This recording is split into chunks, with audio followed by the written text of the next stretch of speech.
যত ভালো কাজ করেছে এ কেউ করতে পারেনি।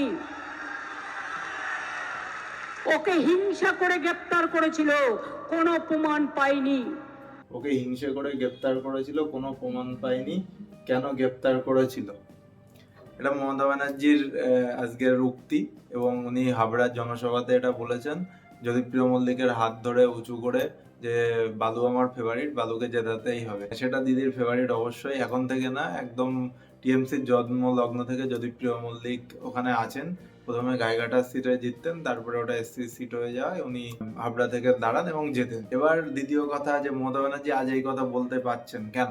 ইডি সিবিআই যদি প্রিয় মল্লিককে নিয়ে গেল কিন্তু ধরে রাখতে পারলো না, এটা সেন্ট্রাল গভর্নমেন্টেরও ব্যর্থতা বলতে হবে। ইডি সিবিআই যদি প্রিয়কে নিয়ে গেল, যদি সঠিক অ্যালিগেশন হয়, তাহলে তাকে আটকে রাখতে পারতো, কিন্তু আটকে রাখতে পারলো না। ফাইনালি বাইরে আসলেন এবং আজ ভোটের প্রচারে লড়ছেন এবং এইভাবে বলে বেড়াচ্ছেন মমতা ব্যানার্জি, মানে এটা বলছেন, এটাকে সত্যি হিসাবে ধরে নিতে হবে, কারণ অ্যাকচুয়ালি তো তাই, ইডি সিবিআই তো রাখতে পারলো না।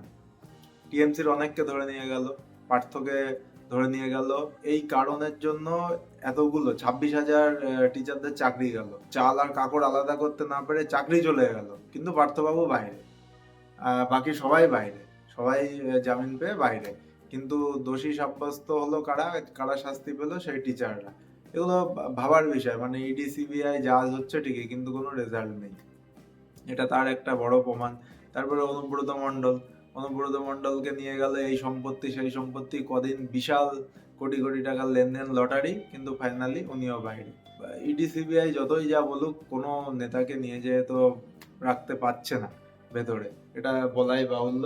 এবং আশা করা যায় হাবড়া থেকে যদি প্রিয় মল্লিক আবার জিতেও যাবেন, কারণ ওয়েস্ট বেঙ্গলের ভোটে তো এগুলো কোনো ম্যাটারই করে না, লক্ষ্মীর ভান্ডার পাচ্ছে সবাই, এটাই ম্যাটার করে। কিন্তু এর সাথে সাথে যদি কিছু ডেভেলপমেন্টের আরো কাজ হয় ভালো লাগবে। কিন্তু মমতা ব্যানার্জি আজকে বলেছেন হাবড়াতে যা দরকার সব করে দেবেন, কিন্তু এই 15 বছরে তো অনেক কিছুই করে দিয়েছেন, আরো কিছু করে দিলে ভালো লাগবে। হাবড়ার একটা ওভারব্রিজ হওয়ার কথা, মানে হাবড়ার ওই রেল স্টেশনের আশেপাশে বিশাল জ্যাম হয়, একটা ওভারব্রিজ হওয়ার কথা বিগত 10 বছর ধরে শোনা যাচ্ছে, কিন্তু এখনো কিছুই হলো না। ওইটা যদি ভোটের আগে কাজ চালু হতো তাহলে খুব ভালো লাগতো দেখে, বা যদি ওটা হয়ে যায়, সেটা অদূর ভবিষ্যতে কি হবে জানি না, কিন্তু হাবড়ার ওই এলাকা সহ হাবড়ার প্রচুর ডেভেলপমেন্টের দরকার। তো দেখা যাক আর একবার কি হয়, না বিজেপি বাজিমাত করে দেয়, সেটা মে মাসের 4 তারিখেই তার প্রমাণ দেবে।